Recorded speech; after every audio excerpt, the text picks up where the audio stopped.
안녕하십니까. 정치블로거 IM피터입니다. 작년 11월 경북 구미에 있는 구미초등학교와 정수초등학교 학생들은 박정희 대통령 등굣길 걷기 체험 행사에 동원됐습니다. 박정희 생가 앞에서 출발해 박정희로 등을 걸어 구미초등학교까지 6.3km를 2시간 넘게 걷는 행사였습니다. 학생들은 박정희 생가에 있는 거대 동상을 시작으로 중간에 있는 여러 개의 소년 박정희 동상에서 기념사진을 찍고 스탬프를 받았습니다. 마지막은 구미초등학교에 있는 박정희 동상에서의 단체 기념 촬영이었습니다. 구미초등학교 학생이 동원된 이유는 박정희가 다녔던 학교이기 때문입니다. 정수초등학교 학생들은 박정희의 정자와 유경수의 숫자를 따서 건립된 학교의 학생이라는 이유였습니다. 현대사에서 논란이 되는 인물을 마치 위인처럼 초등학생들을 동원해 등굣길을 걷게 했다는 자체가 이해하기 어렵습니다. 그러나 구미초등학교와 정수초등학교 학생들의 박정희 등굣길 걷기 체험 행사는 시작에 불과했습니다. 경북 구미시는 박정희가 태어난 고향이라는 이유로 각종 박정희 기념 사업이 벌어지는 도시입니다. 박정희 생일에는 탄신제가, 김재규에게 사살된 10월 26일에는 추모제가 열립니다.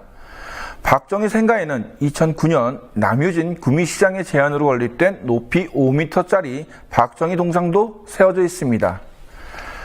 남유진 구미시장이 마을을 방문하면 훈장을 단 박정희와 유경수의 영정사진을 기증하고 마을 회관에서는 제막식이 열립니다. 현직 대통령도 아닌 죽은 독재자의 사진이 마을 회관에 걸립니다. 마치 북한에서 김일성, 김정일이 죽었어도 그들의 사진을 걸어놓는 모양과 비슷합니다. 감이 열리는 시기가 되면 박정희 생가에서는 박정희 생가 감따기 및 곶감 만들기 행사가 대대적으로 벌어집니다. 2014년 11월 25일에는 박정희가 먹었던 밥상을 중심으로 박정희 역사 테마 밥상 발굴 용역 평가 보고회가 열리기도 했습니다. 2015년 11월에는 박정희 등굣길 행사가 열린 후에 일명 박정희 소나무에 막걸리 98리터를 붓는 행사가 열렸습니다. 박정희 소나무는 박정희가 어린 시절 소를 데려와 풀을 뜯게 하고 책을 읽었던 나무를 말합니다. 이 나무에 박정희 탄신 98주년이라며 막걸리 98리터를 부으며 건강을 기원하는 행사였습니다. 구미시의 박정희 기념 사업을 보면 북한이 벌이는 김일성, 김정일 신격화와 너무나 흡사합니다. 민주주의 국가에서 이런 행사가 버젓이 벌어지고 있다는 사실을 외국인은 어떻게 받아들이겠냐는 궁금증이 들기도 합니다. 2008년 경상북도와 구미시는 110억을 들여 경상북도 새마을회관을 건립합니다. 새마을운동 활성화와 상징을 위해 지하 1층, 지상 4층에 큰 건물을 지었지만 외곽에 위치하고 부실한 관리 등으로 이용객이 거의 없었습니다. 준공 이후 7년 동안 방치됐던 경북 새마을회관은 2015년 리모델링을 해서 웨딩홀과 골프 스크린 연습장으로 임대가 됩니다. 당시 건물 임대를 위한 개조 비용 6억 원은 경상북도가 지원했습니다. 새마을회관이지만 건물 위에는 컨벤션 웨딩이라는 간판이 크게 걸려 있고 웨딩홀에 손님이 있는 날에는 아예 본관 출입구는 모두 봉쇄되어 있었습니다. 명색이 새마을회관이지만 2층에 있는 새마을 역사관은 먼지가 쌓여있고 장기가 방치된 흔적이 역력했습니다. 110억의 건립 비용과 6억 원의 리모델링 비용이 국민의 세금으로 지출했지만 웨딩홀과 스크린 골프 연습장에서 나오는 수익은 모두 경상북도 새마을회로 귀속되고 있습니다. 한마디로 새마을회관 건립은 세금으로 하고 수익은 새마을회가 갖는 구조입니다. 110억을 들인 새마을회관이 제대로 그 역할을 하지 못하면 감사 등을 통해 부실 관리에 책임을 물어야 합니다. 그러나 경상북도와 구미시는 오히려 경북 새마을회관에서 불과 500m 떨어진 곳에 새마을 테마공원을 조성하고 있습니다. 새마을 테마공원은 2014년부터 총 사업비 866억 원이 투입되는 대규모 사업입니다. 주요 시설로는 새마을 체험마을, 새마을운동 박물관, 글로벌 새마을관, 녹색 새마을관, 새마을운동 명예의 전당, 글로벌 운동 연수관 등이 조성됩니다. 문제는 바로 옆에 있는 경북 새마을회관조차 이용객이 적었는데 과연 제대로 운영이 될 수 있느냐입니다.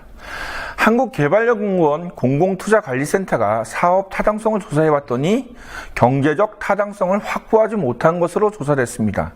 또한 지역 경제 활성화 지수도 낮아 지역 경제에도 도움이 되지 못하는 것으로 나왔습니다.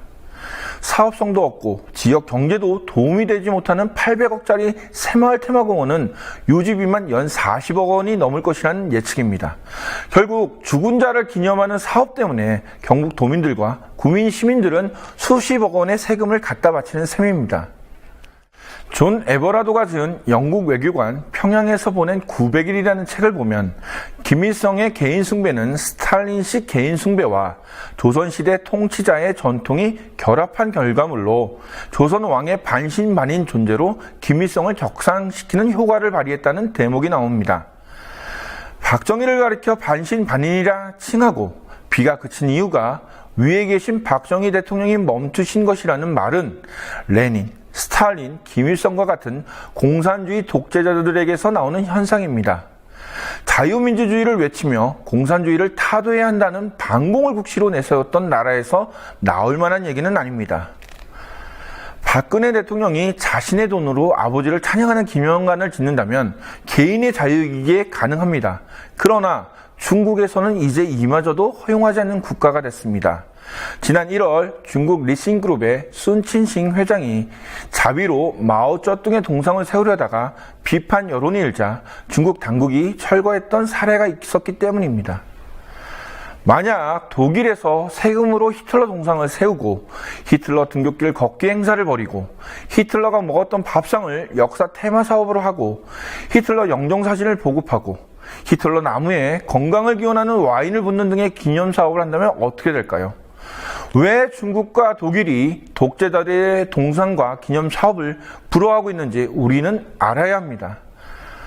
공산주의 국가인 북한도 어려워하는 대를 이은 우상화가 민주주의 국가인 한국에서는 버젓이 벌어지니 참 신기하고 답답할 노릇입니다.